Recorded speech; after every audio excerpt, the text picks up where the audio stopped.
billahi minash shaitanir rajim. Bismillahir Rahmanir Rahim. Honorable members of the Provincial Cabinet, honorable members of the Provincial Assembly, worthy ACS Sahab and worthy secretaries, Commissioner Quetta, all officials اور سریاب کے رہنے والے notable صحافی حضرات خواتین، السلام علیکم۔ P D صاحب، میں آپ کو بتاؤں کہ جب یہ سلسلہ شروع ہوا، جب میں حکومت میں آیا تو رفیق صاحب میرے پاس تشریف لائے اور انہوں نے کہا کہ سر میں کسی اور کی چوائس تھا تو میں آپ کو یہ بتانے آیا ہوں کہ I can not work further, تو میں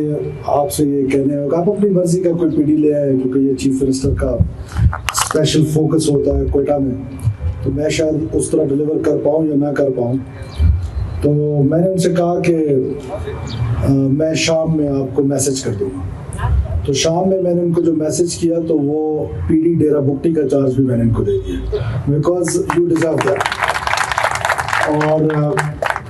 یہ آپ کی اپنی محنت اور قابلیت ہے۔ ہمیں ذاتی طور پہ ہم سب کو پتہ ہے کہ جو اربن سینٹرز کے پروجیکٹس ہوتے ہیں وہ ہمیشہ بڑے مشکل ہوتے ہیں، بیکاز آپ نے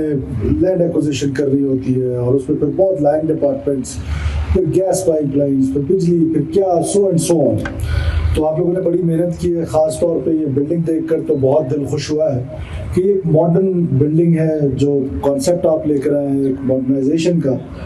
یہ وقت کی ضرورت ہے۔ اور جیسے آپ نے خود فرمایا کہ سریاب کے لوگ پرسیپشن تو بہت ڈفرینٹ ہے، درختوں کی حفاظت خود کر رہے ہیں، اس بلڈنگ کی حفاظت خود کر رہے ہیں، تو یہ بڑا ایک حوصلہ مند بات ہے۔ اور یہی بلوچستان کے لوگوں سے میری ہمیشہ گزارش ہے کہ اب ہم آپ کے ایئرپورٹ روڈ کو اور باقی کوئٹہ کی بیوٹیفیکیشن کر رہے ہیں۔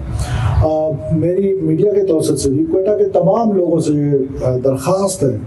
کہ انشاءاللہ تعالیٰ آپ اپنے کوئٹہ کو ٹرانسفارم ہوتے ہوئے دیکھیں گے۔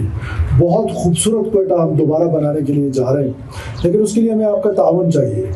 کہیں پر ہم خوبصورت سڑک بناتے ہیں، اس کے ساتھ ایک دیوار بناتے ہیں،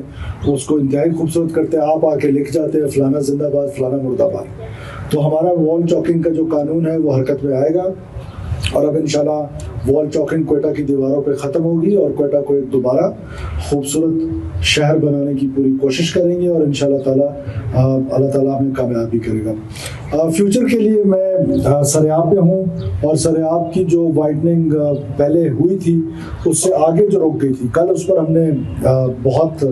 ایک لمبی میٹنگ کی ہے، اور ہم نے پی ڈی صاحب کو کہہ دیا ہے اور اے سی صاحب کو اور سیکرٹری سی این ڈبلیو لال جان جعفر صاحب کو کہ اس کا ایک سولوشن نکال کے لے آئیں کہ اوور ہیڈ برج بنانا ہے یا کیا کرنا ہے، سو دیٹ یہ جو باٹل نیک بن رہا ہے اس باٹل نیک کو ختم کیا جائے۔ اسی طرح اور بھی کافی سارے پروجیکٹس ہیں جو انشاءاللہ تعالیٰ کوئٹہ کے لیے آ رہے ہیں، اور خاص طور پہ مانگی ڈیم جو ہے وہ کوئٹہ کے پانی کا جو مسئلہ ہے بڑے عرصے سے وہ پینڈنگ تھا، اور ابھی ہم نے اس کو ٹائم لائنز دے دی ہیں، انشاءاللہ تعالیٰ بہت جلدی وہ بھی کمپلیٹ ہوگا۔ اور اسی طرح کوئٹہ ایئرپورٹ روڈ کا جو انڈر پاس ہے اس کی بیوٹیفیکیشن ہے وہ بھی انڈر پروگریس ہے، اور بہت جلدی انشاءاللہ تعالیٰ کمپلیٹ ہو جائے گا۔ میں آخر میں ایک بار پھر پی ڈی صاحب آپ کو، آپ کے کنسلٹنٹس کو، کانٹریکٹرس کو، سیکرٹری صاحبان کو، کمشنر کوئٹہ یہاں پہ بیٹھے ہوئے ہیں، بڑا ان کا رول ہے خاص طور پہ لینڈ ایکوزیشن میں، پھر یہ لائن ڈپارٹمنٹس کے ساتھ لائزون میں، ہی ورکس ویری ہارڈ۔ تو میں آپ کو بھی اپریشیٹ کرتا ہوں، اور جتنے بھی لوگوں نے اس کار خیر میں حصہ لیا ہے، آئی اپریشیٹ دیم آل، اور میں سب کو مبارکباد بھی دیتا ہوں اور شاباشی بھی دیتا ہوں، اور اس دعا کے ساتھ اور اس ریکویسٹ کے ساتھ کہ کوئٹہ شہر ہم سب کا شہر ہے، یہ ہمارے بلوچستان کی ناک ہے، عزت ہے، اس کو ہم نے سب سے خوبصورت بنانا ہے، اور آپ لوگوں نے اس پر محنت کرنی ہے۔ آپ سب کا بہت شکریہ۔ پاکستان ہمیشہ زندہ باد۔